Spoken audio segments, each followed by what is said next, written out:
بسم الله الرحمن الرحيم. السلام عليكم والاليال. عشركani waa casharkii saddexaad marka waxaan maanta baranaynaa PHP variables, constants and data types. marka waa muhiim inaan casharkan aan la socono haddii ilaahay yiraahdo. marka waxyaalaha aynu ka hadli doono waxaa kamid ah for example PHP variables. PHP variables waa erayo ka bilaabma calaamada dollar sign-ka. marka calaamadaas waxaan u isticmaalnaa inaynu ku kaadino macluumaadka uu programka doonayo inuu isticmaalo. marka waa muhiim variable haddaad maaragtay doonaysa inaad declaring ku samaysid macnihiisu waxaa qasaba inuu dollar sign-ka leeyahay. marka PHP variables waxay kaloo waa inuu ka bilaabmaa calaamada dollar oo lasii raaciyay eray sida test. macnaha eraygan test waa isticmaal. marka variable waxaan declare garanaynaa la dhahayo macnihiisu yahay test ama magac. marka labadoodaba sidaad ujeedaan labadan erayba waxay wataan calaamadii dollar sign-ka oo ah muhiim. taas la-aanteed macnaha PHP ma aqrin karo variable-ka markuu programka rabo inuu access gareeyo hadduu yiraahdo. waa muhiim marka in PHP variables ay ka bilaabmaan xaraf ama underscore. underscore-ku oo ah eray loo qori karo adigoo isticmaalaya ama riixaya batoonada keyboardka shift iyo batoonka. macnaha tusaale ahaan hadduu qofka rabo inuu underscore qoro oo tusaale haddaan muujino halkaas waa keyboardkii sa halkaa ka muuqataan labada meel oo inay calaamaysan waa sida aad ku qori kartaan maaragtay underscore-ka haddii ilaahay yiraahdo. marka waa sahlan tahay. marka tusaale fiican oo fara badan aan siin doono haddii ilaahay yiraahdo. marka muhiim waxaa inaan ogaano inay tahay mamnuuc in PHP variable uu ka bilaabmo tiro ama number. marka taas waa muhiim. marka saa ula socda waxaa kaloo baranaynaa noocyada kala duwan ee PHP data ama waxaan afka qalaad ugu yiraahdo data types. marka noocyada sida macluumaadka PHP sida data typeska waxaa kamid ah waxyaalahan soo socda sida string, integers, floats, booleans, arrays, objects, null iyo resource. marka kulligood hal hayaan demonstration ugu samayn doonaa si aan u qeexno. marka hadda wixii ka dambeeya waxaan samayn doonaa sida loo isticmaalo inaan barano sida loo isticmaalo waxyaabaha aan hadda kasoo hadalnay. marka aynu bilaabno qoritaankii koodka. bal marka ugu horeysa intaan bilaabin waxaa muhiim ah inaan file cusub aan ku sameeyo filekan dhexdiisa. meeshan aad uga jeedaan http docs waa meeshii PHP koodka lagu sameeyey. waxaan rabaa inaan folder cusub ku create gareeyo. folderkaas cusub magaciisa waxaan bixinayaa kulli waxaan rabaa waxaan in af Soomaali ka wada dhigo. marka waxaa muhiim ah inaan af Soomaali wax walba ku wado saas anigu aan jeclahay. marka ileen ma jirto wax Soomaali oo technology ahaan lagu maaragtay macneeyay. marka waa muhiim. waxaan ku qorayaa eraygan kaydka PHP. marka folderkaas wuxuu noqon doonaa folderka aan ku save gareynayno waxyaalaha aan ka hadlayno kale. marka halkan waxaa muhiim ah inaan ku sameyno file cusub fileka cusub. marka wuxuu noqon doonaa halkan inaan ka abuurno file new aan dhahno then marka hore aan ku save gareyno meeshaan doonayno inaan ku save gareyno waa muhiim. waa inaan tagnaa samkii waan joognaa saas oo leeyahay aniga meel kale aan moodaya inaan joogo. marka gadaal u noqo waxyar waa kaas http docs. waxaan galaynaa kaydka PHP. halkan marka waxaan ku bilaabeynaa program aan ku qori doono oo ah variables.php. aan saxno marka variables.php. marka aan save gareyno. okay sidaan hore u ogaanay muhiim waxaa markaanu bilaabayna inaan qorno koodka PHP waa inaan qornaa koodka dhexdiisa in lagu dhex qoro. macnaha waxaan ku dhex qori karnaa markaan ku bilaabno maaragtay calaamadan oo ah su'aashan then waxaan leenahay PHP then dadka qaar way ka tagaan labadan dambe. marka labadan dambe halkan ku calaamaysan hadda halkan ku calaameynayno way ka tagaan laakiin hadda aynu isaga darno annaga. marka marka ugu horeysa waxaa muhiim ah inaan ka hadalno soo ma jeeda xarafka inuu qormayo inuu kala noqonayo marka waa inaan u sheegnaa PHP waxaan inuusan aqrin marka sidaan aan ugu sheegayno programka inuusan aqrin waxay tahay waa inaan qornaa comment ah comment noocaan oo kale waa inaan qornaa aan dhahno masalan kani waa comment line marka waa comment line macnaheedu wax kale maaha programku markuu commentiga arko execution kuma sameynayo ma run garayn karo because waa comment meesha lagu qoray kani waa comment aan ku tusaaleynayno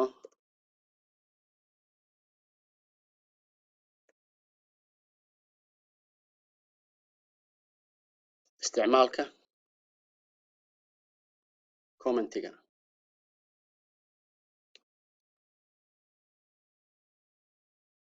waxaa laga yaabaa xarfaha inaan si fiican ugu arkay marka bal waan isku dayaa inaan weyneeyo maaragtay xoogaa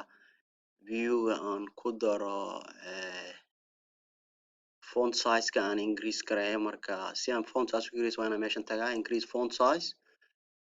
haddana aan ku celiyo mar labaad increase font size mar saddexaad aan ku celiyo bal marka intaa way nagu filan tahay qof walba inuu arko marka muhiim weeye markaad qorayso commentiga PHP waa inuu ka bilaabmaa calaamadaha halkaa ku qoran labada slash marka haddaan rabno inaan qorno comment dheer marka waa inuu ka bilaabmaa / aan ku darnaa asterisk haddana marka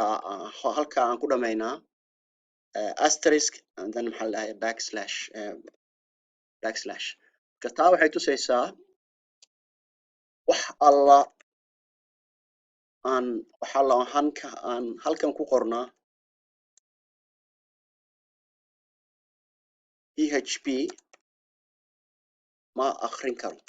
waa muhiim taas waxaan u sheegaynaa macnaha PHP inuu yahay bahalkan multiline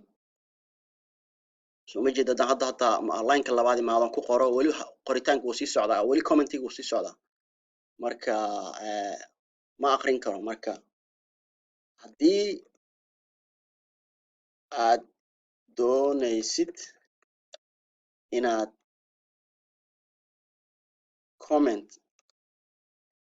dheer qortid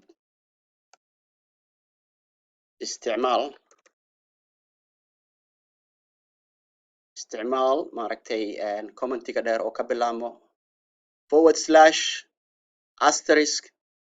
dhexda wax ku qor kan ku xiritaankana waa inuu noqdaa asterisk oo ku dhameeya marka backslash marka inaad comment dheer ku qortid isticmaal commentigan waanu fahnay hadda inaan PHP hadda waxay tusaysaa PHP waxay u sheegaysaa labadan line kan kore waa comment gaaban oo waxaa loo qoraa backslash kan kale oo ku xiga hoos ku qoran waa comment dheer markaan qorayn waxaan ku bilaabaynaa / asterisk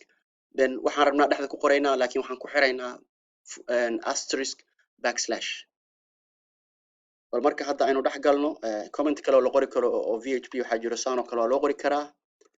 isagana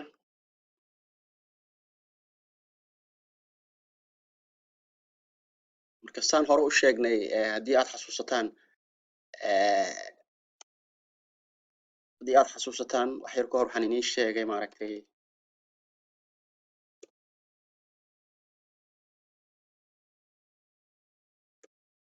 waxaan inii sheegay maaragtay in uu maaragtay PHP variable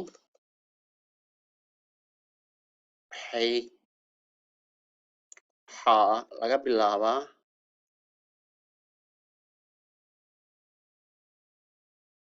calaamadda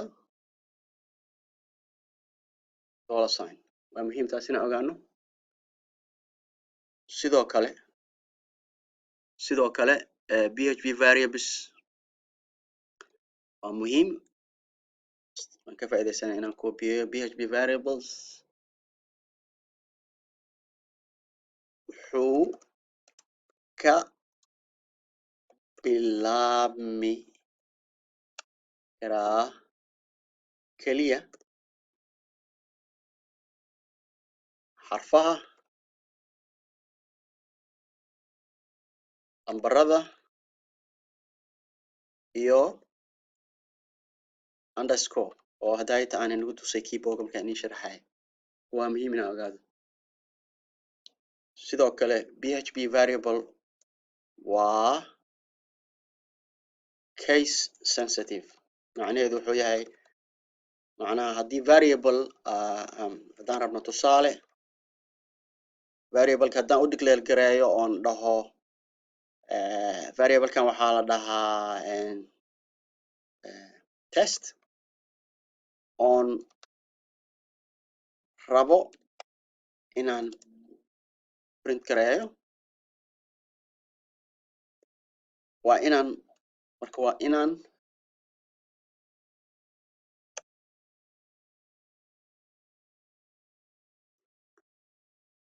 waa inaan maaragtay waa inaan u qoraa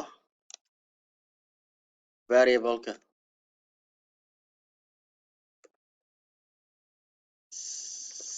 sidii markii hore aan u qeexay waa muhiim. these are all waxa weeyaan points valid ah inaa ogaataan waa muhiim. waxaasoo dhan waa wax annaga maaragtay aan macluumaad aan ka ogaanay wixii hadda aan kusoo sharaxnay weeyaan wax kale ma aha. marka waa muhiim inaa ogaatid marka markuu leeyahay php variable wuxuu ka bilaabma karaa kaliya xaraf ama number macnaha ama underscore macnaha wuxuu yahay markaad declare garaynaysid waa inaad maaragtay uu ka bilaabmaa masalan oo kale haddaan rabo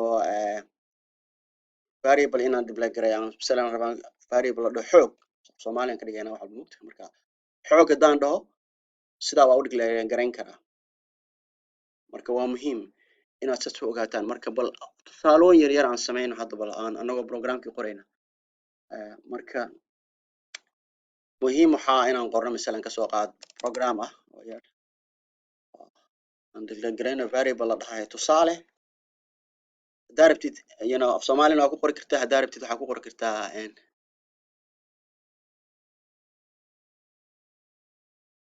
tusaale marka waxaad qori kartaa tusaale hello Maxamed. okay marka waxaan declare garaynaa variable la dhahayo tusaale waxaan ilownaa meeshan inaan dhahno calaamadan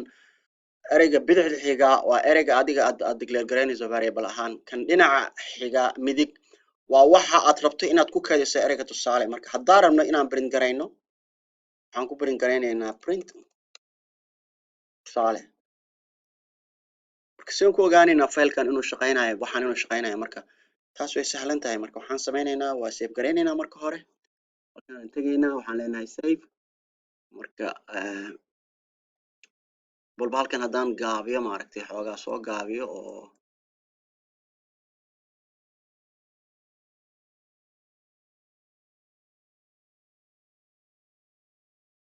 programka halkan waa ku qori karnaa. marka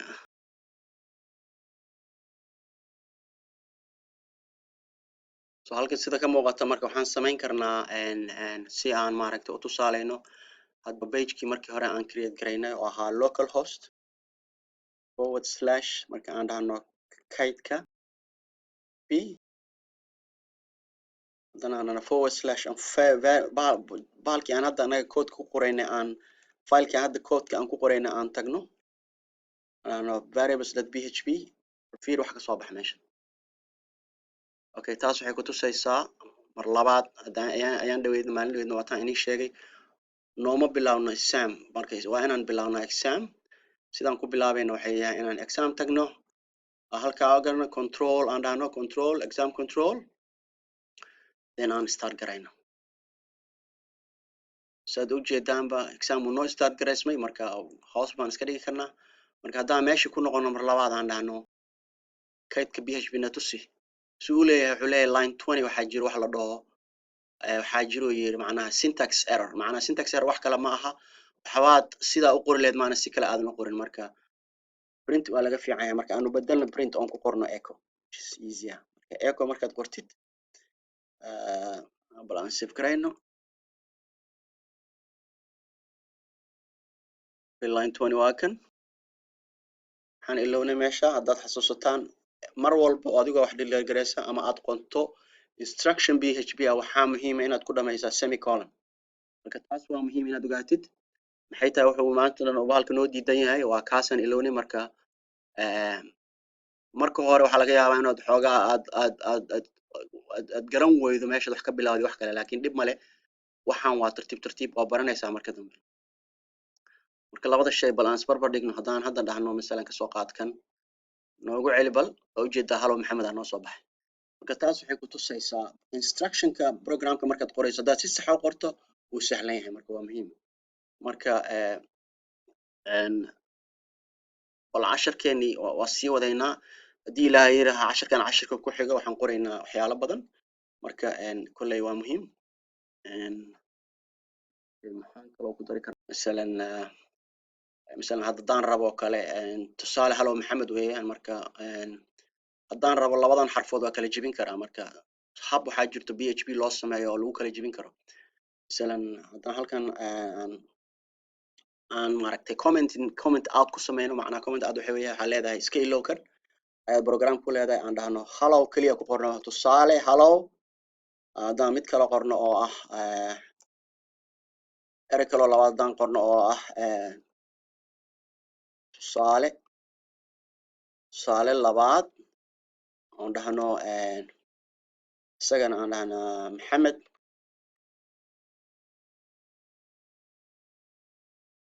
tusaale labaad maxamed marka haddii aan maaragtay aan u sheegno php aan dhahno bahalka noo print garee tusaale hallo keliya ku print gareynaya haddii tusaale labaad aan dhahdano ii print garee oo aad tidhahdo echo tusaale labo then wuxuu print gareynayaa maxamed marka hab waxaa jiro annaga la dhaho oo la dhaho this is a comment php concatenation wax kale ma aha wuxuu yahay laba xarf ayaa rabtaa inaad isku qabato marka saad isku qabanayso wuxuu yahay adoo xaraf saddexaad qaba adoo variable saddexaad qaba oo ku qoran masalan hadda kan aan saga qorno test aan dhahno test wuxuu la mid yahay marka test waxaan rabnaa inaan ku save gareyno labadan oo la isku daray see loogu save gareyn karaa waa inaan qornaa marka hore tusaale then marka waa inaan qornaa dhibic ya then marka waa inaan qornaa tusaalaha labaad masalan haddaan marka halkaa tagno aan dhahno echo no waxaan rabnaa inaan bahalkan print gareyno marka inaan ogaano in maaragtay sugeynta labadan shay aan sugeynay ujeedaa bahalka inuu calaamadda bedelo colorka uu noqday orange macnaheedu wuxuu yahay syntax error siinaya because dollar sign kan iloobisaan hadda ka hor hadda aan program blanks aan sheegay waa in qasab in variable-ka php uu ka bilaabmaa dollar sign marka calaamada dollarka marka waxaa muhiim hadda daan rabno inaan display-ga ku sameyno ereygaas soo qaadanaynaa marka waxaan leenahay copy then intaad ku copy-naysaa marka wuxuu yahay macnaheedu waxa aan baranaynaa waa concatenation marka bal aan aragna suu ku muuqdo faylka aan save gareeyo marka hore haddaan adoo save gareynin waxba kuma tusaaleynayo marka sida halkan ka muuqata wuxuu leeyahay syntax error ayaa jira muxuu yahay saan hadda inii sheegay waa mar labaad si ula kac ayaan uga tegay marka waxaa muhiim inaad ogaataan mar walba maxaa muhiima in semicolon laga dambaysiiyo instructionada la qorayo markaad dhamaystirto waa inuu ka dambeeyaa mar walba maaragtay walaan save gareyna haddana soo ma jeedid labada xarfood hadda hoosta isaga jiraan hallo maxamed uu noo sheegay marka haddaan rabno inaan xoogaa labadooda space u dhexeyno wax kale maaha waxaad samayn kartaa halkaasaad wax ku qoraysaa then waxaad leedahay laba column aad gelinaysaa marka dhibic kale haddana geeska xijinaysa oo ah waxaan rabaa tusaale oo lagu daray oo la raaciyey space then haddana la raaciyey magacii marka bal aynu save gareyno hadda ma jeedid marka wuu kala tegay macnaha way kala sikadeen labada xaraf ujeedadu wax kale maaha bas dhibicdaas halkaas aa ujeedaan labada dhibcood meesha ku jira waxay isku dhejinayaan labada magac marka waxa hadda meeshan ku saabsan oo halkan aan ku soo qaxnay haddii aad rabtaan inaad ogaataan waxaan la dhaha weeyaan concatenation wax kale ma aha waa laba shay oo aad rabto inaad isku xirtid waa muhiim inaan ogaana bal casharkan inta aan ku toojino insha allah haddii ilaahay yara cashar ku xiga waxaan sii wadi doonaa variableski wixii mahadsanidin